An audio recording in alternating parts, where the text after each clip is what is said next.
on va commencer.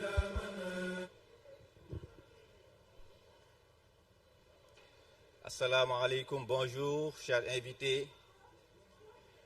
Nous vous souhaitons la bienvenue dans ce site historique et mythique de Cap des Biches.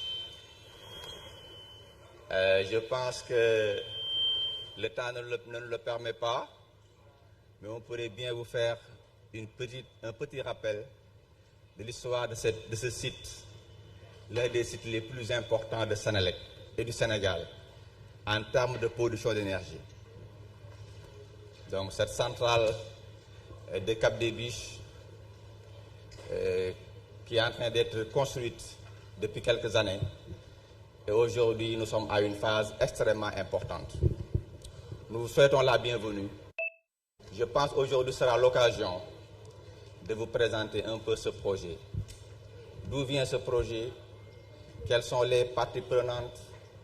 Quels sont les défis que nous avons dû relever pour en arriver là? Et également, quelles sont les prochaines étapes? Donc, nous vous remercions. Vous avez pris. Nous comprenons très bien.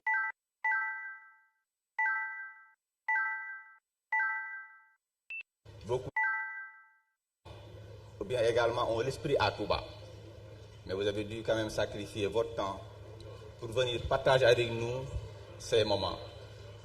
Nous remercions d'abord la presse pour leur présence, nombreuse aussi. Je pense que vous êtes là depuis ce matin. Merci pour votre patience également. Nous remercions Senelec, comme vous le savez, Malick Mon. Senelec est un partenaire important pour ce projet. Donc c'est eux également qui ont organisé toute cette journée. Depuis quelques jours, ils y travaillent avec nos équipes et nous les remercions avec en tête Michaela Pereira qui est là. Toute l'équipe de Senelec est là de la communication. Après cela, nous remercions notre partenaire, Tchalik Energy. Comme vous le savez, ce projet est en cours d'être construit par Tchalik Energy, qui est ce qu'on appelle l'entreprise EPC. C'est un contrat clé en main signé avec Tchalik Energy. Le chef de projet est là présent, M. Yassine. Nous vous remercions avec toute l'équipe de Tchalik Energy. Après cela, également nos partenaires. Comme vous le savez, ça sont des projets extrêmement importants. Un projet de 366 MW pour un montant de près de 430 millions d'euros, environ 283 milliards. C'est des projets pour lesquels on y travaille avec des partenaires. Des partenaires financiers, bien sûr, mais aussi des partenaires techniques. C'est dans ce cadre citer nos partenaires derrière. C'est des gens qui ne veulent jamais se mettre devant, mais c'est des gens extrêmement importants pour le projet. Donc nous avons là AFRI, avec un bureau d'ingénieurs qui est basé en Suisse, l'un des plus importants du monde en termes d'ingénierie. Nous avons Bureau Veritas pour le contrôle technique. Nous avons EIS qui s'occupe de ce qui est environnement. Nous avons également nos partenaires Sakina, Génie Civil. Donc, je pense que je n'ai oublié personne sans parler des autres partenaires qui sont là avec nous. On vous remercie pour tout ce que vous faites pour le projet. Donc, également, je n'ai pas oublié également peut-être monsieur Sa, bien sûr, ça, monsieur, vous allez y revenir. Je pense que Malick va présenter également les promoteurs qui sont derrière ce projet. Parce que ce projet a la particularité d'être développé, financé par des promoteurs sénégalais. Et c'est la première fois. Non seulement c'est la centrale la plus importante du Sénégal et de la sous-région, mais aussi c'est la première centrale qui a été développée entièrement par des promoteurs sénégalais. Et ça, Marignas va y revenir dans sa présentation. Nous remercions vraiment toutes les parties qui sont impliquées, les financiers tels que AFC qui sont basés au Nigeria, tels que nos partenaires locaux, Coris Bank, qui a apporté son financement. Donc aujourd'hui, le projet il est arrivé à presque 90% du cycle simple et plus de 70% du cycle combiné. Donc vraiment, nous vous remercions pour votre présence. Je ne veux pas être très long. Il y a également l'équipe de West African Energy, qui est vraiment l'équipe du projet, à la tête de laquelle il y a M. Sarr, qui va bientôt nous ressourcer, ancien DG de Senelec, qui nous accompagne, non seulement il travaille pour nous, mais également il prie pour nous. Il y a également, comme vous voyez, Malignas, l'infatigable Malignas, qui est vraiment le directeur technique du projet, qui va faire la présentation. Nous remercions également des machines. Merci directeur, merci beaucoup. Merci à tout le monde d'être présent et d'être là. Qui est graduel et qui augmente de façon vraiment linéaire autour de 10% par an. Donc avoir des capacités de cette taille permet de satisfaire cette demande-là. Et aussi l'objectif du gouvernement, c'est de donner l'électricité à tout le monde. Donc le fait d'avoir des centrales de cette ampleur permet de satisfaire cette demande-là et atteindre cet objectif. Enfin, les deux points les plus importants sont le fait qu'on propose des technologies de pointe. Les mêmes technologies qu'on trouve actuellement dans d'autres pays comme développés en fait. Et avec ça, on va baisser drastiquement les coûts d'émission, les seuils d'émission de NOx, et baisser surtout l'impact environnemental. Et le point le plus important de ce projet, c'est qu'on le fait avec des Sénégalais, et on le suit avec des Sénégalais, et on est en train de l'exécuter avec des Sénégalais. Et plus tard, on a l'objectif de l'exploiter et faire la maintenance avec des Sénégalais. Donc on va renforcer l'expertise nationale pour que demain, on puisse démontrer aux yeux du monde qu'on sait faire des choses de cette ampleur-là. Donc le projet se situe au site de Cap des Biches, comme l'a rappelé M. Sey, le directeur exécutif. On a une capacité nette installée de 366 MW, qui constitue la centrale la plus grande du pays et de la sous-région. La puissance contractuelle nette garantie à Sénélec est de 300 MW. Donc on a vraiment de la marge pour satisfaire cette demande sans trop de soucis. Les promoteurs sont exclusivement sénégalais, ce qui est une première aussi pour le pays, avec un montant global de 432 millions d'euros, qui est à peu près égal à 283 milliards de francs CFA. Enfin, comme je l'ai dit tout à l'heure, les technologies qu'on va utiliser sont des technologies très performantes en termes de rendement, mais aussi en termes de flexibilité, parce que ces centrales peuvent tourner au gaz naturel, au naphtha ou au diesel oil. Enfin, on a une très grande fiabilité de l'ordre de 94% au gaz et de 91% quand on va tourner au naphtha. Ce qui actuellement met cette centrale comme l'une des centrales les plus fiables également. Enfin, on peut évacuer soit sur le réseau 90 de Sénélec ou le réseau 225. Ce qui aussi, comment dirais-je, démontre encore une fois la flexibilité de la centrale.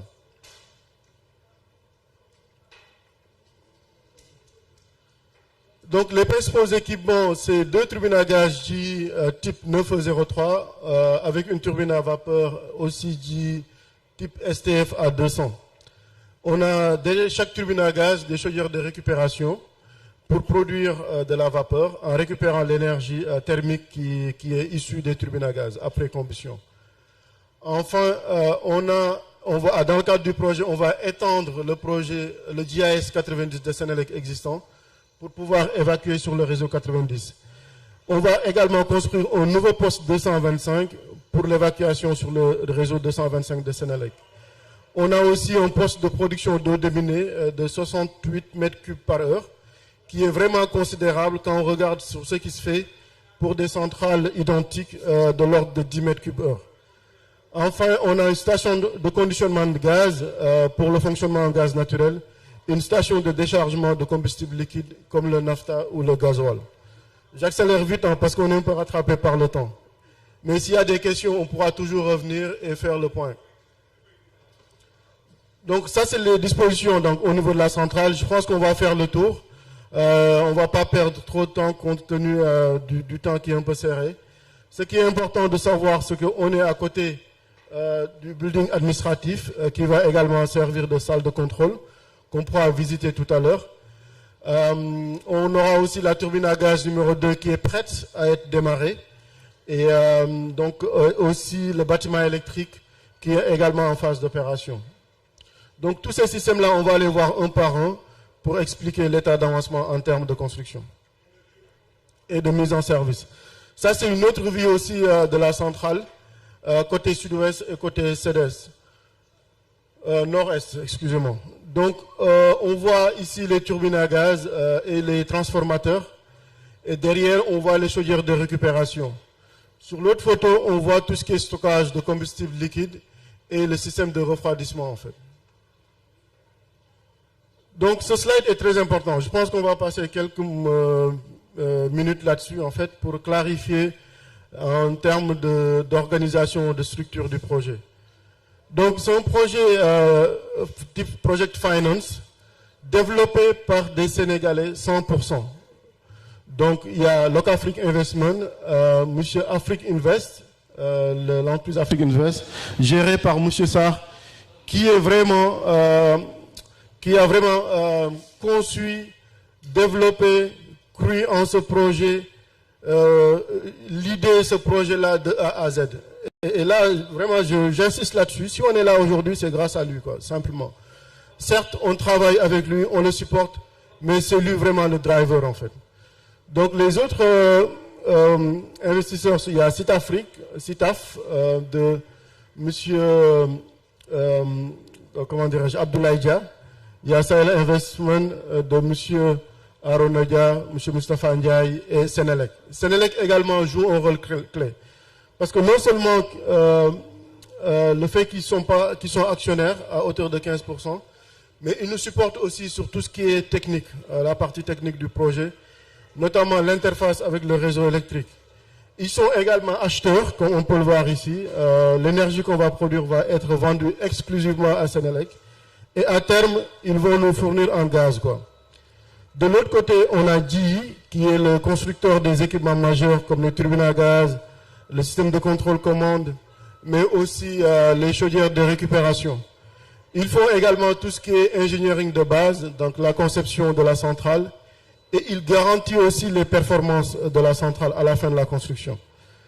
Donc, ils assistent Tchalik, qui est l'EPC, donc qui a la responsabilité de construire la centrale de A à Z.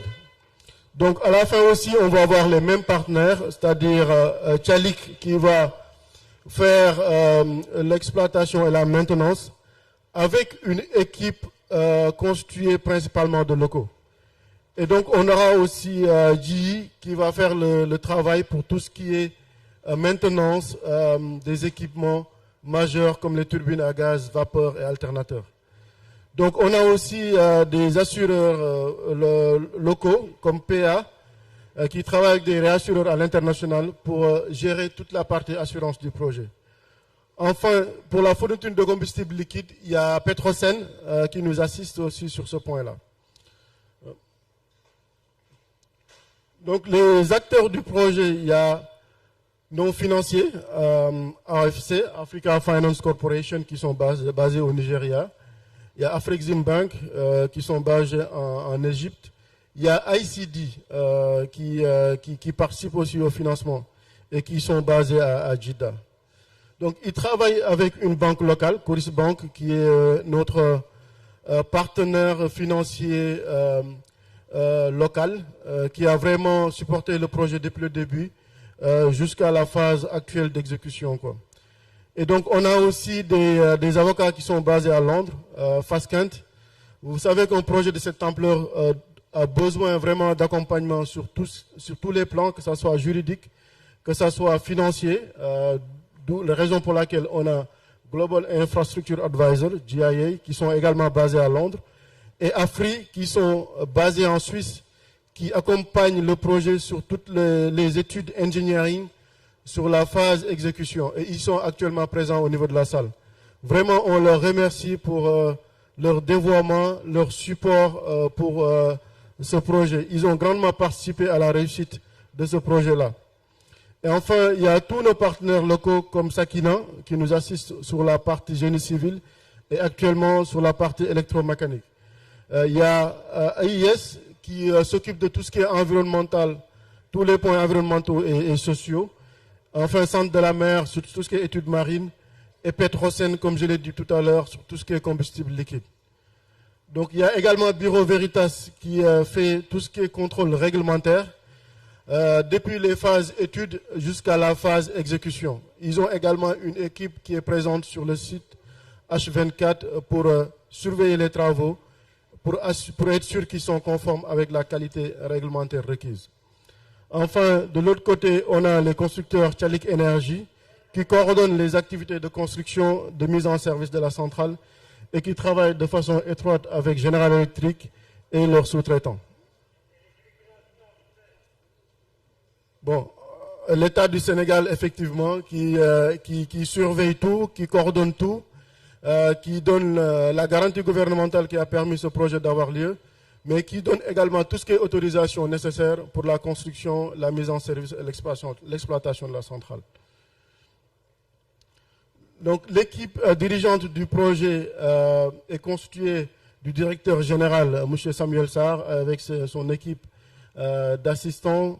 Il y a le directeur exécutif, M. Sey, ici présent, qui est vraiment le coordinateur du projet, le directeur du projet, qui suit de près tout ce qui est exécution du projet depuis la phase développement jusqu'à actuellement la phase de réalisation. Donc on a nos partenaires qu'on a cités tout à l'heure. Il est assisté, M. Sey, dans ses travaux par moi-même et M. Ndir comme des ingénieurs conseils. Et donc on a toute une équipe qui gère la logistique, qui gère également toute la partie administrative et donc tout ce qui est comptabilité, activités financières et administratives. Donc actuellement sur le site, on a plus de 1200 employés, fin de la construction, début mise en service, avec beaucoup de locaux. On est à plus de 65%, voire 70% de locaux qui participent aux travaux de la centrale. L'objectif vraiment, c'est d'avoir une participation maximale, la plus grande participation possible des Sénégalais sur ce projet-là. Raison pour laquelle contractuellement, on a signé avec Tchalik plus de 40% de participation de locaux sur tout ce qui est postes qualifiantes et 100% pour tous les postes non qualifiants. Donc en termes aussi de logistique, c'est un point important parce qu'on a vraiment eu beaucoup de challenges là-dessus, vu que beaucoup d'équipements viennent d'un peu partout dans le monde, notamment aux États-Unis, en France, en Royaume-Uni, mais aussi en Inde. Raison pour laquelle on a vraiment une bonne équipe de logistique, que ce soit du côté de Tchalik, du côté de West African Energy. Grâce à leur dévouement, on a pu transporter les équipements majeurs avec vraiment des challenges très très importants jusqu'à l'acheminement sur site et l'installation sans dommages majeurs pour le projet et pour les parties prenantes. On va le voir sur les photos. Les transports vraiment d'équipements lourds qu'on a effectués depuis le port de Dakar jusqu'au site et qui s'est passé vraiment avec un succès remarquable. Donc tous les équipements qu'on reçoit sur site, notamment les équipements majeurs, sont testés en usine avant l'expédition. Et pour faire ce travail, on est assisté par l'équipe de West African Energy, l'équipe de AFRI, notre ingénieur conseil, et Sénélec et Bureau Veritas. Donc c'est ça qui nous a permis vraiment d'avoir actuellement un niveau d'avancement, de mise en service sans trop de couacs, parce que les équipements ont été testés en usine et les problèmes ont été dégrossis et résolus avant de les envoyer sur le site. Donc en termes d'avancement, comme on peut le voir sur les photos et comme on va le visiter tout à l'heure, la turbine à gaz numéro 2 est prête à être démarrée. Donc l'objectif c'est de la démarrer le plus tôt possible et c'est un démarrage qui est imminent. La turbine à gaz numéro 1, elle suit son chemin et il y a un retard de 3 mois, mais elle va arriver dans pas longtemps. En termes de chiffres et de dates, ce qui est important de souligner dans ce projet-là, il y a eu beaucoup de challenges, mais on a vraiment eu une performance remarquable. Parce que quand on regarde de près entre la date de signature du PPA et actuellement le démarrage du cycle simple, qui est là, imminent, là, raison pour laquelle on est là, on a à peu près 4 ans et demi. Des projets comme ça se développe au mieux sur 5 ans, voire 10 ans. Et on l'exécute sur 32 mois. Nous, en 4 ans et demi, on a développé le projet et actuellement, on a atteint le cycle simple. Ce qui est remarquable. Et si tout se passe bien, Inch'Allah, début d'année prochaine, premier quarter, on va faire la réception du cycle combiné qui démontre la fin des travaux et le début de l'exploitation.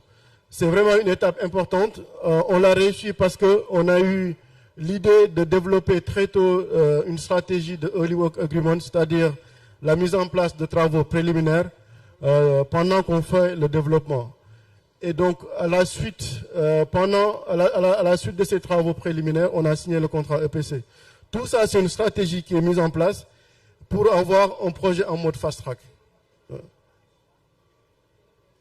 Donc, en termes d'avancement, actuellement, le cycle simple est quasiment finalisé et on est en phase de démarrage. On est atteint 95% d'avancement. Le projet cycle combiné est à 85% d'exécution.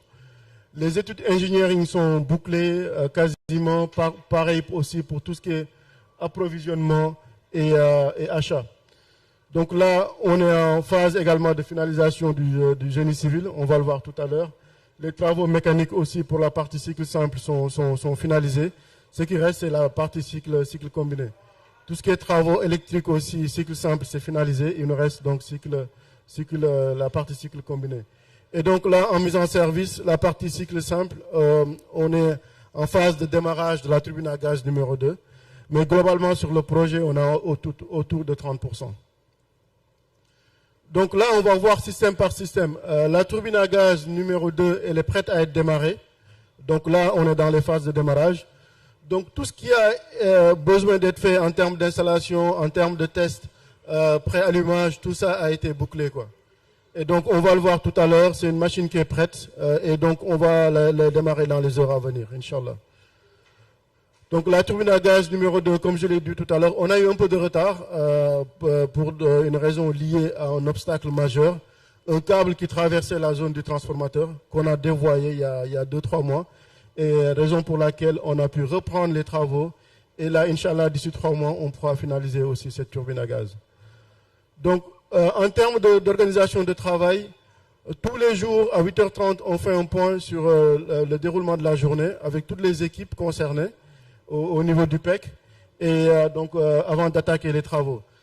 C'est grâce à ça, ce système d'organisation souple mais également efficace qui nous a permis aujourd'hui de pouvoir démarrer la première machine. En termes d'évacuation de l'énergie, on va être sur le réseau 225 de Sénélec, le réseau 90. Actuellement, on est synchronisé avec le réseau 90, c'est-à-dire on est connecté. On ne génère pas pour l'instant, mais on est en train de récupérer l'énergie qu'on utilise au niveau de la centrale sur le réseau de Sénélec. C'est une étape importante parce que ça démontre encore une fois le fait qu'on soit prêt à démarrer la première turbine. Donc, le fait qu'on est connecté avec le réseau de Sénélec nous a permis de mettre sous tension le premier transformateur majeur de la turbine à gaz numéro 2, ainsi que le transformateur auxiliaire. Actuellement, on a un système Black Start qui est en opération, on va le voir tout à l'heure, qui permet à la centrale, le jour où le réseau de Sénélec n'est pas disponible pour des raisons liées au réseau ou des imprévus, cette centrale peut être en mesure de démarrer toute seule, de synchroniser et participer à la reconstruction du réseau. Donc c'est un système qui est déjà testé et qui est déjà actuellement en service. Donc tout ce qui est équipement électrique, distribution de la centrale est installé au niveau du bâtiment qui est derrière nous, le bâtiment électrique. C'est un bâtiment aussi qui est fonctionnel. Tous les équipements sont installés. Je pense que si on a le temps, on pourra faire un tour pour voir les équipements qui sont dessus. Donc, à côté de nous, on a le bâtiment administratif, un joli bâtiment, vraiment. Nous remercions et félicitons Tchalik pour ce travail-là, vraiment qui est remarquable. Il faut savoir que ce bâtiment, il n'est pas seulement joli, mais il est aussi fonctionnel. Dedans, on va loger toute l'équipe de maintenance, toute l'équipe administrative et toute l'équipe d'exploitation. À l'intérieur aussi, on a des salles de réunion d'une capacité de 40 personnes, on a des salles de prière. On a vraiment prévu le maximum de fonctionnalités qui va permettre à l'équipe de travailler de façon sereine et efficace. Donc pour le système de refroidissement, pareil aussi, il est en exploitation pour l'unité 2, comme on peut le voir ici. Je pense qu'on pourra faire le tour là et voir ces équipements-là de près. Tout ce qui est système de production d'eau déminéralisée aussi, qu'on a besoin pour le fonctionnement de la centrale, est opérationnel en ce moment. À côté, on voit les tanks de stockage d'eau brute qui vont être alimenté par le réseau de la Seno, capacité de 5000 m3, et le tank de 1500 m3 qui va permettre de stocker l'eau déminéralisée qu'on va produire. Tout ce qui est également système de dépotage, que ce soit de nafta ou de gasoil, est actuellement fonctionnel. On a déjà reçu les premières livraisons de gasoil sur le site et actuellement le tank de gasoil est alimenté. Et les premiers démarrages vont se faire avec le gasoil, Inch'Allah. Donc pareil aussi, le gaz, le système de conditionnement, de réception et de filtering du gaz est également opérationnel, est également très bien avancé. Inch'Allah, début d'année prochaine, on attend pour avoir le gaz et pour mettre en service ce système-là, ainsi que le reste de la centrale. En termes de chaudière de récupération qui constituent, à part les turbines à gaz, les équipements les plus importants en termes d'ampleur, mais aussi en termes de travaux mécaniques. Tous les travaux critiques ont été dépassés. Actuellement, les casings sont installés, on a inséré les modules et on a actuellement en phase de faire les tests de soudure et également réaliser tout ce qui est travaux d'isolation. Donc pour la partie turbine à vapeur qui est vraiment pour le cycle combiné, actuellement tous les travaux génie civil ont été finalisés. Les travaux également de structure pour le bâtiment sont quasiment finalisés, on pourra les voir de près. Là, on attend la livraison de la turbine pour la poser sur fondation et donc finir les travaux. La partie de système d'air comprimé est fonctionnelle également. On en a besoin pour tout ce qui est instrumentation. La partie de pompe lutte contre incendie est également opérationnelle. On l'a testé et utilisé. La partie de refroidissement ACC, qui est aussi un équipement majeur, on pourra le voir tout à l'heure, est également très bien avancée, quoi. Et la partie pompe alimentaire également sont sur fondation, le bâtiment est en cours de construction. Tous ces équipements-là, c'est pour le cycle combiné. Et actuellement, cette photo représente la vue aérienne du site, comme on le voit. La turbine à gaz numéro 2 est prête à être démarrée. La turbine à gaz numéro 1 suit son cours. Donc ça, c'est la photo de la centrale, une fois qu'on a finalisé de la construire. Donc d'ici quelques mois, Inch'Allah, on la verra de cette manière-là. Et donc ça, ce sera l'entrée de la centrale. On peut apercevoir l'avancement en termes d'exécution. Ça, ce sera la salle de contrôle qui est à côté de nous. Donc ça, c'est la salle de contrôle commande, c'est-à-dire là où on va opérer la centrale. Elle est très bien avancée, on pourra la visiter tout à l'heure. Une autre vue de la salle de commande. Une autre vue également de la salle de commande. Ça, ce sera le bureau du directeur général de West African Energy. C'est aussi très bien avancé. Et là, on va voir rapidement quelques photos pour voir l'historique du projet. Ça, c'est quand on a commencé en fin 2020, début 2021. On a cassé beaucoup de maisons qui appartenaient à Sénélec, l'équipe d'astreinte qui opérait la centrale, quoi. Il faut savoir que maintenant, pour des centrales modernes, on n'a pas besoin d'habiter à côté de la centrale pour la suivre.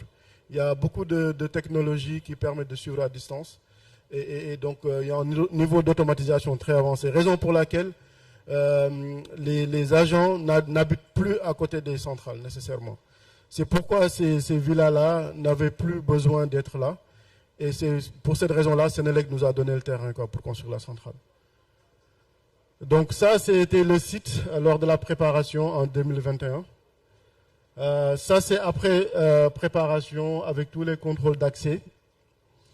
Ça, c'est une photo qui montre la difficulté qu'on a eue en termes de génie civil. Ceux qui connaissent un peu le domaine savent que la zone de Cap des Biches est une zone très difficile en termes de sol.